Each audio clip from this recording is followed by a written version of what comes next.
Well, after two highly compelling episodes, Shadow starts to develop more into his powers and realize what his purpose is, and we, the audience, start to realize what the show's actual purpose is as well in the show's best episode yet.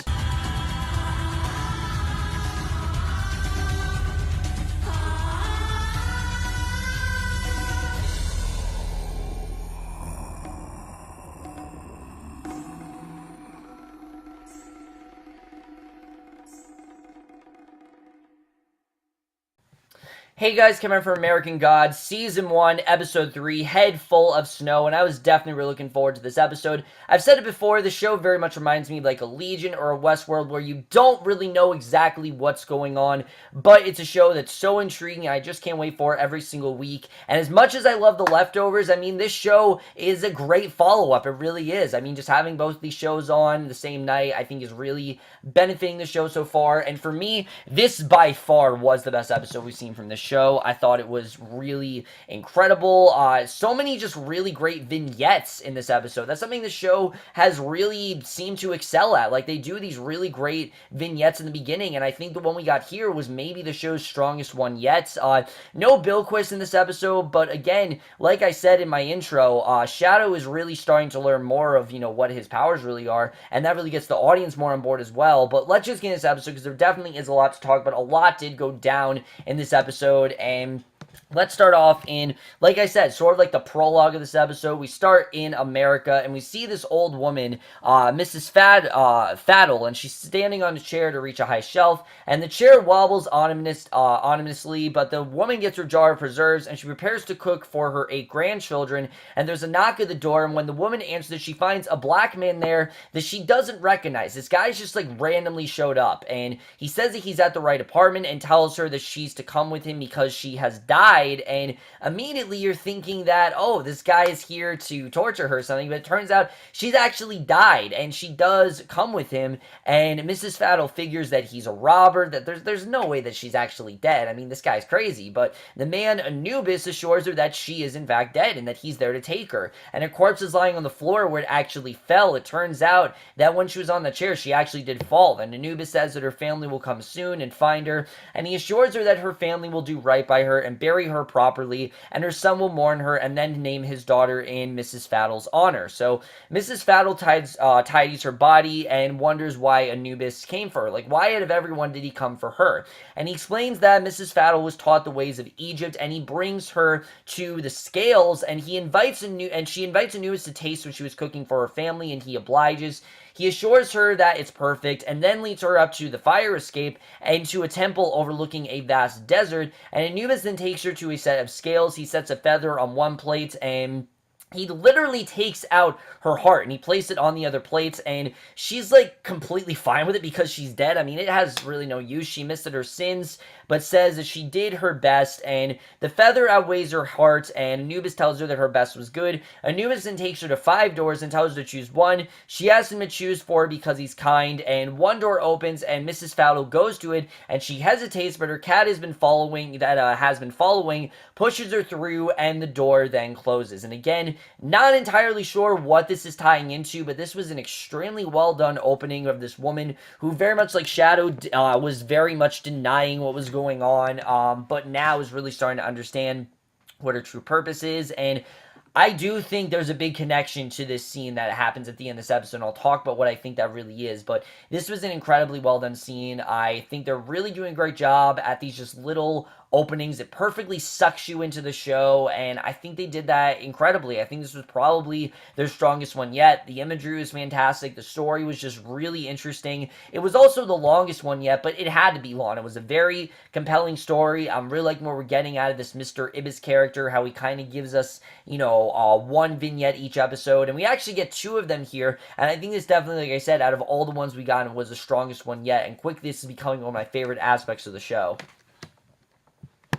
So we finally get to our actual narrative where Shadow is sleeping in Vetchinira's apartment, but he wakes up when he hears someone moving, and he realizes that someone has gone out the window onto the fire escape, and he climbs up to the roof, and the sleeping sister, Paula Chania, is there looking at the sky through a telescope, and she knows Shadow and points to the Big Dipper in the sky, and Paula Chania explains that it's Odin's wing, and it's a bad thing chained up in the stars, and obviously Odin is Mr. Wednesday, and if it escapes, then it will eat everything. So the three sisters watch the sky, and Paula Chania is wearing a nightgown, but tells Shadow that the cold doesn't bother her because nighttime is her time, and she asks Shadow when his birthday is and reads his palm, and Paula Chania says that he believes in nothing, so he has nothing and once had something, and that's kind of why he, as we know from the beginning of the show, anything he doesn't see, he obviously doesn't believe. So she realizes that he sold his head to Czernebourg, and figures that Shadow doesn't care much if he lives or dies, just because, you know, he doesn't really have much going for him in his life anyway. I mean, Laura's gone. He had to sell his house. His best friend's dead. I mean, really everything that he's kind of come to love is kind of gone. So you can understand why Shadow is actually, like, willingly giving up his life. Like, he doesn't really care. And Paula Chania offers to help him, but first he must kiss her. She admits she's never been kissed and kisses Shadow. And when they're done, Paula Chania says that kissing is disgusting, but in a nice way. And she tells Shadow to take the moon, pulls it out of the sky, and she puts it in his hand, which is now a small coin, and tells him not to lose it or give it away. And she explains that Shadow once had the sun for protection, and she can give him the moon, and she tells Shadow to wake up, and he wakes up back in the apartment. So I really did like this scene. I like getting introduced to this god, you know, what she can really do, how he had the sun for protection, and we definitely do start to see that he does definitely have more of a purpose there. So he goes into Czernebourg's room, and he suggests they play another game with the same terms, and when Czernebourg points out that he's already won, and he needs one blow, because again,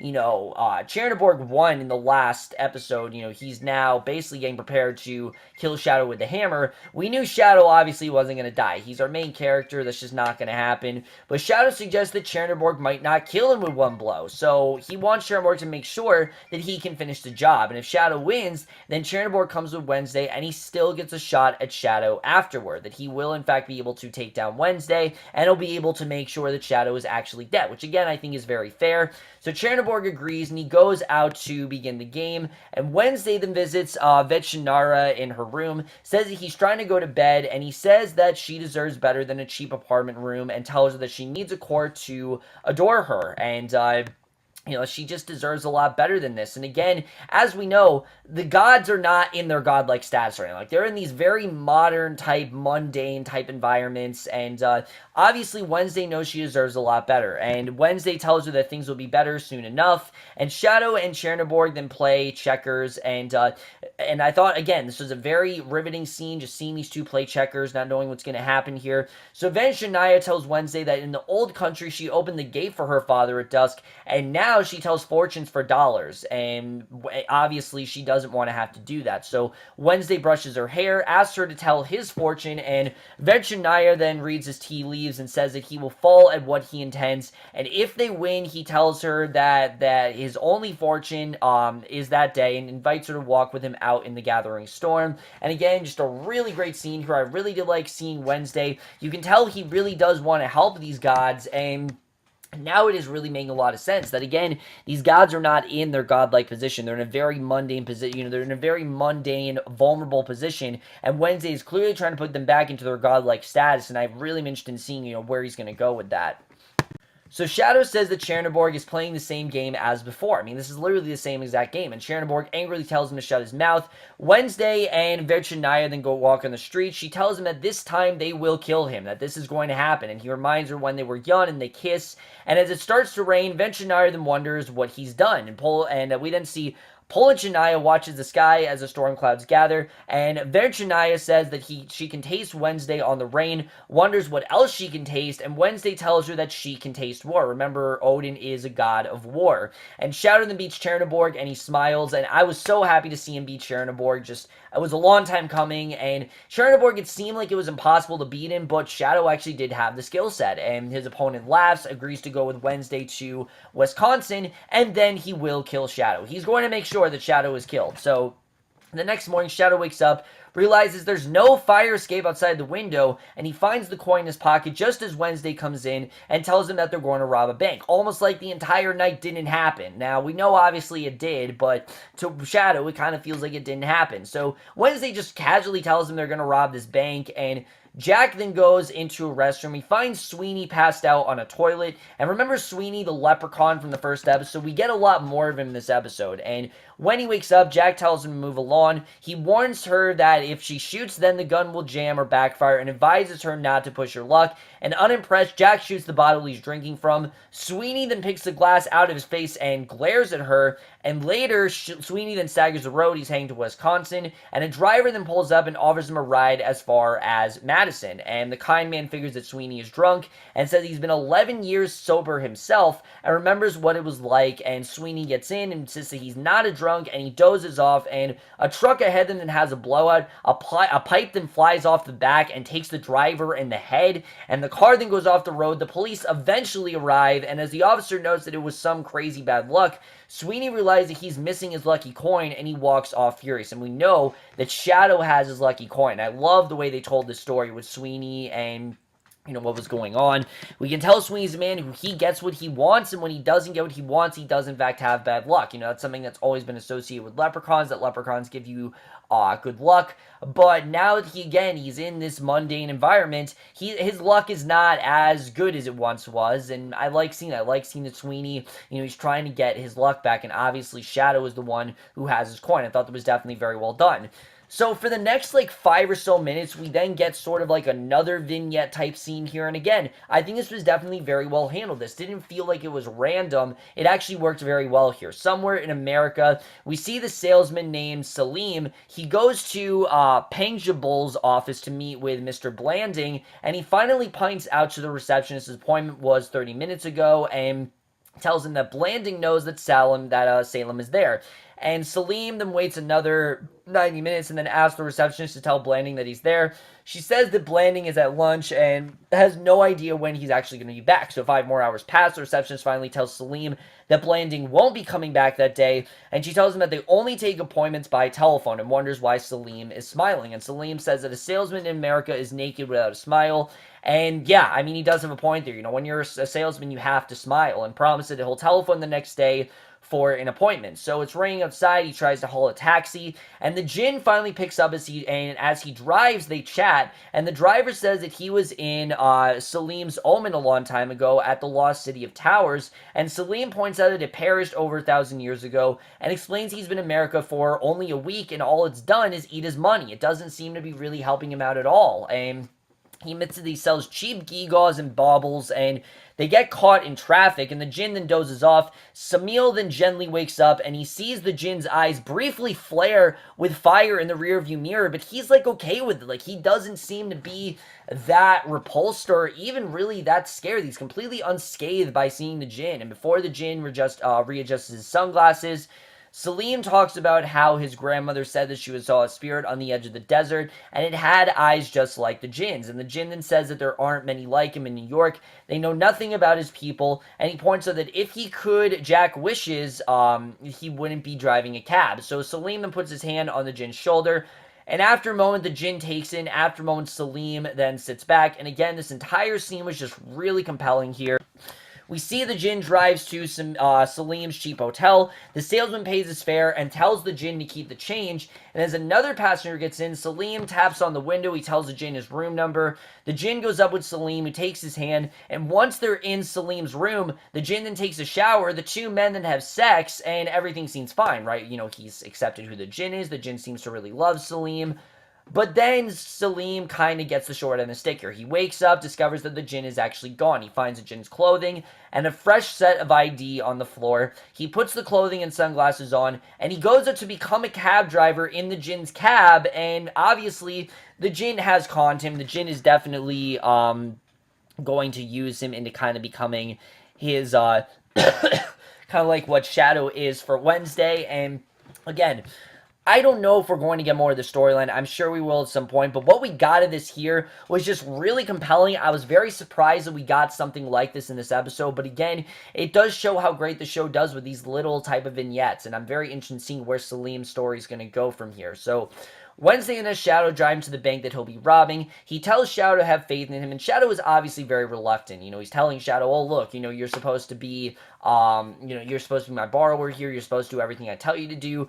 But Shadow says, obviously, he's not going to help him rob a bank. So he tells Shadow to go with him, assures him it'll come out of it smelling like a rose. They go inside, and Shadow notices the surveillance cameras, and Wednesday avoids any of them seeing his face. They go outside, and Shadow complains that Wednesday is going to get him back in prison. That's what he's there to do. He's trying to get him back behind bars, and Wednesday offers to buy him a hot cocoa, and as they go across the street, Wednesday tells Shadow to jot down the number of a nearby payphone, and Shadow does so, and when Wednesday comes back out, he tells Shadow to think of snow, and he tells him to concentrate on the clouds on the horizon, making them bigger and darker, and as Wednesday drives, Shadow concentrates on snow, and he dozes off, and they go to this photocopying shop, and Wednesday points out that a woman is wearing a cross and making Jesus flyers, and he tells Shadow that there's plenty of suffering to go around, and Jesus is doing well for himself. And again, Odin would know because he knows Jesus. He's a god. So Wednesday talks about all the different Jesuses and how the Mexican Jesus came to America illegally, the same as a lot of Mexicans did. And he then goes up, tells the clerk he needs some business cards, and he gestures to Shadow to keep thinking about snow, just to keep snow embedded in his mind, and Shadow does so. The copying machine starts freezing up, and Wednesday comes over, points out that it's snowing outside, and Shadow has done enough to immobilize the city, and he is in complete awe of what he did here. And Ricky Whittle was just incredible in the scene, not really knowing what to make of any of this. To him, he's just a completely mundane man, but this is really the first scene that starts to hint that there definitely is a greater power in Shadow than we thought, and that clearly Shadow has underestimated himself. There definitely is a lot more in Shadow than we think, and I think this was definitely really powerful. So I really did love the way that was done. We don't know what this snowing's all about. We don't know how Shadow has been able to do any of this, but when it comes down to it, he is definitely a lot more powerful than he thought he was, and I think this really just makes this scene all the more powerful because of that. Just knowing that Shadow actually does have the power, and that Wednesday was actually right about him, I thought was just really well handled, and I really do love the way that was done there. So they go to a Chinese restaurant diner, and as they eat, Shadow points out that it wasn't supposed to snow that day, and he insists that what Wednesday is talking about is fantasy as opposed to science. There's no way that it could be true, and that it was just a coincidence. And Wednesday points out they need to deal with Shadow's imagination just as an angry Sweeney comes in, and he demands his coin from Shadow, obviously because Shadow has it. Shadow points out that Sweeney gave him the coin, and Sweeney explains that he gave Shadow the wrong coin, and Shadow offers it back to him, and he explains how he plucked it out of thin air. The leprechaun insists he plucked it out of thin air, and Shadow tells him that he threw it away at Eagle Point at his wife's grave, and Shadow tells Wednesday that he'll see him in Wisconsin and heads for Eagle Point, and Wednesday then goes to the car. And again, Sweeney is obviously set on getting this coin back. I don't really know where this is going to go, but again, very compelling stuff, and I really did love what we got here. So later, Shadow and Wednesday, they drive back to the bank, and Wednesday tells Shadow to wait by the payphone and gives him a business card identifying him as a security guard. So the older man is wearing a security guard uniform. He has a fake card of his own, and he asks Shadow if he'll believe in him if he doesn't end up in jail. Because as we know, Shadow has been very reluctant up to this point. The only reason I think he's really gone with Wednesday is because he doesn't really see another foreseeable path in his direction. Remember, his entire life is gone. I mean, his friend's dead, his wife's dead, his life's in shambles unless he goes with Wednesday, so he doesn't really know what else to do. And he tells Shadow to think about it and go over to the ATM bank and drop off slot, and puts an out of order sign on for each, and Wednesday sits and waits. Shadow goes to the payphone. Shadow watches. Wednesday collects the money from anyone trying to drop it off, and a police car then pulls up to Wednesday. He goes over, offers his card to the officer. The payphone then rings. Shadow finally answers. It's the officer calling the phone number that Wednesday put on the card, and Shadow confirms it's Wednesday's story, and Shadow then does play along. So that night, Shadow drives Wednesday away, and they're completely in the clear. Wednesday points out that Shadow isn't back in jail. He gives him share of the money, and as they drive, Wednesday talks about how the U.S. is the only country that wonders what it is, and anybody who claims otherwise is pretending. And Wednesday tells Shadow that he's pretending he can't believe in impossible things, because everywhere else, I mean, they can believe in these things. And Wolf then walks out on the road. Shadow breaks to a halt before he hits it, and after a moment, it just walks off. Like, just walks off without him hitting it or anything, and Wednesday tells Shadow to drive on. Shadow asks if he made the snow. Wednesday tells him if he believes that he'll have to spend the rest of his life either believing that or living a delusion, and that he just needs to believe that he actually did it. And Shadow says it feels like a dream. Wednesday tells him it's a beautiful thing to dream when he's not asleep, and he asks if Shadow always believed in love. Shadow admits he didn't until he met Laura. That's really the one girl that made him believe in love. And Wednesday notes that Shadow didn't believe, and then the world changed, and when he did believe, and he tells Shadow that he's afraid of being forgotten, he can survive most things, but not that. He just can't survive that kind of thing. And he figures that the first thing that Shadow remembers about the evening is the snow, and he then dozes off. So Sweeney then goes to the Eagle Point cemetery. He literally digs into Laura's grave looking for his lucky coin, knowing that Shadow did put it there. So Shadow and Wednesday then check into a hotel. Sweeney finds a coffin, and he discovers a coin-shaped hole in the lid, and the coffin itself is completely empty. We don't know why, but it's completely empty. And then we get to the ending here, and this was very interesting. We see Shadow, he enters his hotel room, and he is obviously shocked by the sight waiting for him because Laura is right there waiting for him, completely alive and well, and that is the way this episode ends. Really great stuff overall, but let's just get into this episode and where I think we're going to go from here. So, wow, guys, I mean, what an eventful episode this really was. A lot of really interesting stuff going on here. Let's first talk about Shadow, because again, Shadow's a character who, like Wednesday said, has really underestimated himself his entire life. He's always denied, oh, I'm not that great, you know, I can't really do anything. He never even believed in love until he really did meet Laura, and obviously, Wednesday is here for a reason. I think Wednesday's really here to get Shadow to realize his true purpose. Shadow can be a lot more than he thinks he is, and I think Shadow is really here to put him on that right path, and really ensure him that he is a lot more powerful, and he is in fact destined for greatness, and that there are a lot of great things that can come from him. You know, he can possibly make snow. We don't really know how he did that, but he seems to be able to just make snow come out of thin air. Now, the one thing that does confuse me about that, we know that Wednesday, of course, you know, is Odin, and that he is able to, you know, make rainstorms, things like that. So is this just a thing like all gods are able to do, or is it just, you know, Wednesday did this for Shadow as a way for Shadow to feel like he accomplished something? I couldn't really tell. Either way, I am very intrigued as to see where this is really going with Shadow, and the whole thing with Laura. Let me talk about my theory. Like I said, the first scene in this episode, I didn't really know what it had to do with. Now I think I get it. The whole idea that, you know, that you had Mrs. Faddle here, who she died and then she went into this other world. I think that's kind of what happened with Laura, that when you die, you don't actually die. And I do think that Laura, there definitely is more to her than we think, and I don't know really what's going to happen there, but next week's episode is going to focus exclusively on just Shadow and Laura, and I'm sure it's going to tie up a lot of loose ends as to why Shadow is suddenly seeing her, because she's not a ghost, obviously. At least she doesn't seem like one. She seems like she's completely alive and well, almost as if she never died. So I don't really know where that's going to go. I think that whole story is very interesting, and I definitely am very invested into all of that. As far as Sweeney, what is really going on with him? Because obviously, he needs this coin. It gives him good luck. But what is this coin-shaped hole that he found? We don't really know what that's all about. Obviously, it was leading to the reveal that Laura is actually alive and well. And I don't really know what's going to happen there, how that's really going to lead us into the rest of the story. But I think that, in general, is just very intriguing. And the fact that she's not actually dead and she's completely alive, and not just alive, but she's like alive and well, almost as if she never died. Again, it's just really intriguing, and I'm definitely interested in seeing really where that's going to go. I think that is definitely a very interesting story. But the other thing I really loved about this episode were the other stories we got here. The whole thing with Samil and with, you know, Salim and the Jinn, I think is very interesting. It very much does echo what's going on with Shadow and Wednesday, where Salim is kind of like the Jinn's servant. He's going to perform a lot of things for him. I don't really know where we're headed with Salim and the Jinn right now, but I'm very interested in their story. The fact that Salim was completely unscathed by the Jinn, we don't really know what that's all about. You know, Mr. Blanding, I don't know if we're going to meet him, if he was actually a real guy, but we're definitely going to get more with this story. They didn't just introduce this story for nothing. We're going to see it again at some point, and I am very invested in what's really going to happen there, because I don't really know where we're going with that, and I'm fine with that. I don't really want to know where we're going, and I think it's definitely interesting. where we are headed with that scene. I just don't really know where we're headed there.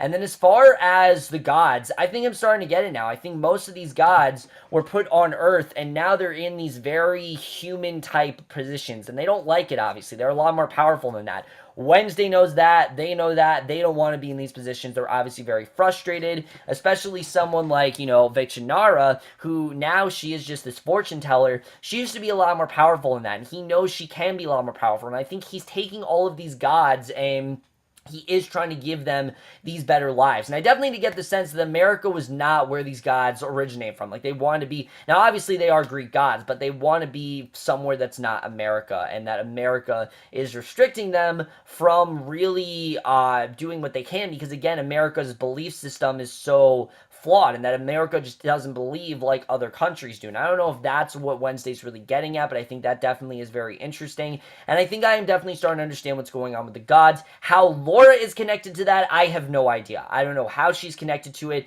I don't think Laura's a god. I mean, she might be. I don't really know, but somehow Laura is connected to this. And I'm definitely interested in seeing how that's going to go, because she's definitely, like I said, they're going to throw her in there somewhere. So I don't know where that's going to go. I think that whole story is very interesting, and there are a lot of places where that whole thing can go. As far as everything that's going on with Czernebourg is definitely going to come after Shadow. I don't know if he's going to be like the villain this season or whatever, but I think he definitely is going to come after Shadow, so we'll have to see the way that all goes down. Anyways, guys, I'm probably wrong about half the things I just said, honestly, because, again, we still don't fully know what's going on in the show. We don't. Why is Wednesday really using Shadow? What's Shadow's true purpose? Why is Laura alive? We don't know, but all of this stuff is just so intriguing. They're really doing a good job at heightening the tension every single episode. I am really loving the show so far. Everything we're getting out of it, there's really nothing like it on TV. Again, especially the way they do the vignettes and just, randomly would cut to black and something else would happen. I think it's just really cool the way the show goes about that. We don't need an entire episode of just Shadow and Wednesday robbing a bank. We can have other things going on. And while we didn't get the Bilquist storyline, I think we are going to get that next week. We did get a very interesting storyline with this character, Salim. We don't really know where he's going to go, what role he's going to play in the rest of the show. But just like Bilquist, I am very intrigued to see where his character is going to go. And his scene was among the best in this episode. And there were a lot of really great things that were going on here. Overall, guys, I am really loving this show so far, and I'm definitely going to give American Gods Season 1, Episode 3, Head Full of Snow, a 4.75 out of 5, or an A. So overall, guys, remember this episode of American Gods. Let me know what you guys thought of this episode overall. Left your thoughts on it. What do you guys really think is going on in the show? Again, just like I've said for Legion and The Leftovers and a lot of these shows I review, I am probably wrong about 99% of what I just predicted. I don't like predicting these shows. I only do that for compelling reviews and things like that. Also for my own sanity, so I can just have an idea of what's going on. But let me know what you guys thought of this episode. Love your thoughts on it. And we'll see you guys in my next video, which will be for tonight's episode of Supergirl. And I will see you guys for that. Okay, bye.